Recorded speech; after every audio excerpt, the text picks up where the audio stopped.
Everyone, दोस्तों government of India का एक नई वैकेंसी आ चुकी है और जिसका जॉब लोकेशन आपको सिर्फ झारखंड ही रहने वाला है।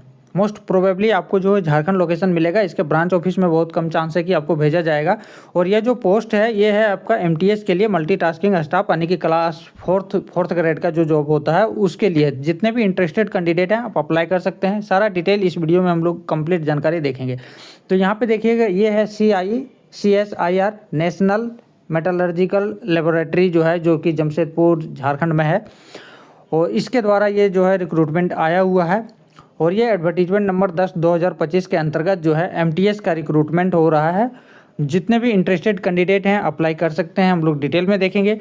तो यहाँ पे आगे देखिए, ये जो है CSIR है क्या? तो ये जो है council of scientist and industrial research जिसका नाम है, ये ऑटोनोमस बॉडी है ministry of science and technology का, जो कि गवर्नमेंट ऑफ इंडिया के अंतर्गत आता है। तो जितने भी इंटरेस्टेड कैंडिडेट है गवर्नमेंट ऑफ इंडिया के लिए कि एमटीएस के पोस्ट के लिए, जॉब के लिए, और यह जॉब का लोकेशन जो है आपका जमशेदपुर, 99% जमशेदपुर रहने वाला है। 1% आपका जो है इसका जो ब्रांच ऑफिस है चेन्नई और कोलकाता में, वेस्ट बंगाल में, वहाँ पे आपको भेजा जा सकता है। मोस्ट प्रोबेबली है कि आपको झारखंड ही लोकेशन मिलेगा।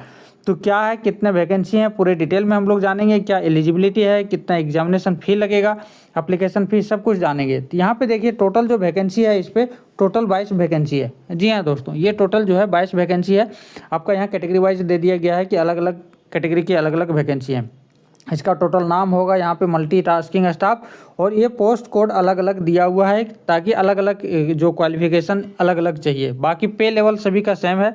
तो पे लेवल की बात करें तो ये 1800 ग्रेड पे का है, जो कि एंट्री ग्रेड पे है, ये 7 पे के अकॉर्डिंग, जिस पे यहाँ पे पूरा क्लियर मेंशन कर दिया है कि आपको जो है टोटल इमोलमेंट्स जो है 36,000 पर मंथ लगभग मिलेंगे।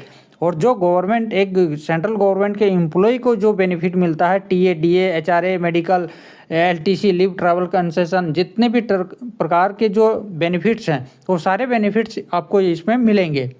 अपर एज लिमिट 25 साल है, यानी कि 18 से 25 साल। इसके बाद भी आपको रिलैक्सेशन मिलेगा। अगर आप SC/ST हैं 5 साल, OBC हैं तो 3 साल। ठीक है। अब यहाँ पे देखिएगा, ये जो है नंबर ऑफ पोस्ट टोटल 14 दिया है, जिसपे आपको 10 पास की ज़रूरत है। जिन्होंने 10 पास किए हुए हैं आप अप्लाई कर सकते हैं।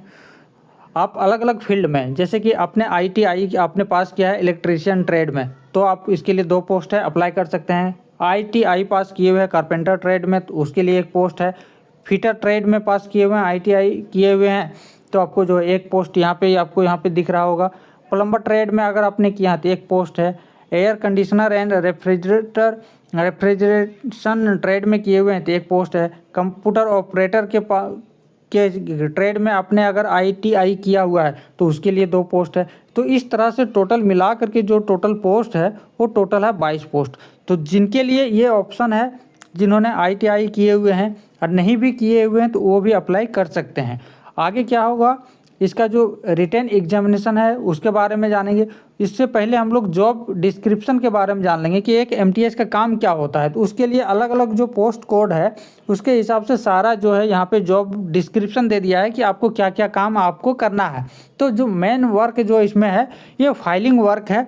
आपको एक फाइल को एक टेबल से दूसरे जगह पे पहुँचाना, वो डोर लॉक करना, बाकी ये सारे जो है आपको कुछ कंप्यूटर पे आपको कुछ डेटा एंट्री का काम भी दे सकते हैं। फाइल को मेंटेन करना, ये सारे जो चीज़ें हैं वही से रिलेटेड है पोस्ट कोड 1 में के लिए। बाकी यहाँ पे जॉब डिस्क्रिप्शन दे दिया गया है, आपसे क्या क्या काम करवा सकता है, इससे ज़्यादा कुछ नहीं होगा। ठीक है। अब यहाँ पे हमने क्वालिफिकेशन देख लिया है।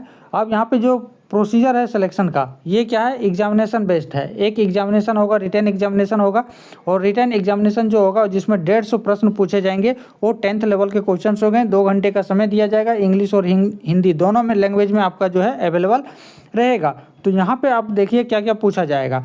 तो यहाँ पे देखिएगा, जनरल इंटेलिजेंस यानी कि रीजनिंग आपको 25 क्वेश्चन पूछे जाएंगे, मैथ आपको 25 क्वेश्चन पूछे जाएंगे, GK आपको 50 क्वेश्चन और इंग्लिश आपके 50 क्वेश्चन, टोटल हो गया 150 क्वेश्चन।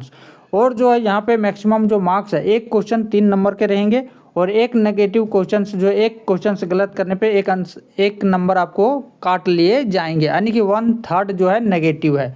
ठीक है। तो ये आपने समझ लिया। तो ये एग्जामिनेशन जैसे ही आपने ये पास करेंगे, इसी के बेसिस पे जो आपका मार्क्स आएगा उसी के हिसाब से मेरिट बन जाएगा।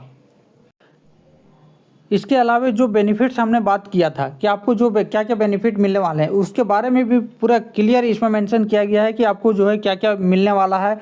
एनपीएस के अंतर्गत आप रहेंगे और यहाँ पे आपको डीए एचआरए टीए जो आपका जितने भी एलटीसी ये सब जो भी हैं सारी चीज़ आपको यहाँ पे मिलेंगे। मेडिकल एक्सपेंसेस ये सब कुछ कवर होगा आपको बेनिफिट में।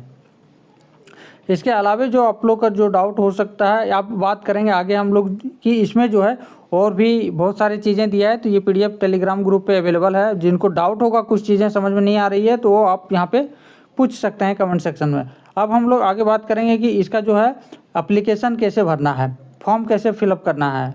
तो ये ऑनलाइन एप्लीकेशन फिल होगा।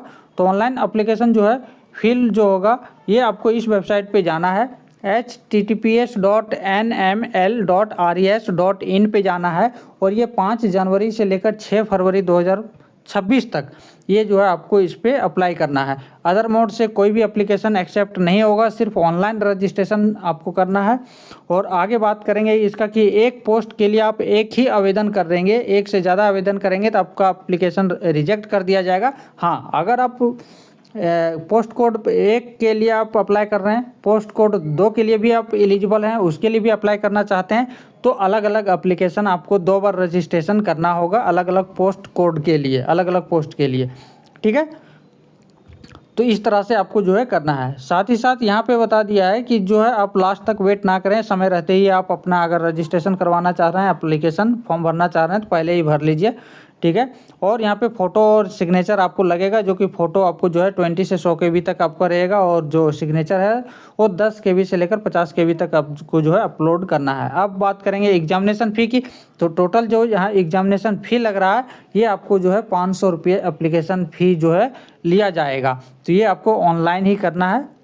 ठीक है, यहाँ पे प्रोसीजर भी दे दिया गया है कि कैसे आपको जो है अप्लाई करना है, फ़ी कैसे जमा करना है और जो रिसीट जनरेट होगा उसको आपको फ्यूचर रेफरेंस के लिए रखना भी है। आपका एप्लीकेशन प्रिंट होगा उसको भी आपको बचा के रखना है, सेव करके रखना है, ईमेल पे रखना है फ्यूचर रेफरेंस के लिए। साथ ही साथ आपको डॉक्यूमेंट भी कुछ अपलोड करने हैं। ये है डॉक्यूमेंट, आप अगर 10th पास हैं तो उसका सर्टिफिकेट आपको जो है मार्कशीट आपको अपलोड करने हैं। 4 MB से ज़्यादा नहीं होना चाहिए, सारे स्कैन कॉपी हुए। ITI आपने पास किया हुआ तो उसका भी सर्टिफिकेट मार्कशीट, ये जो डॉक्यूमेंट है ये आपको जो है अपलोड करने हैं। इसके अलावा आप लोगों का अगर कोई डाउट है इस वैकेंसी को लेकर तो आप कमेंट सेक्शन में कमेंट कर सकते हैं और हमारे टेलीग्राम ग्रुप ज्वाइन कर सकते हैं, वहाँ भी पूछ सकते हैं।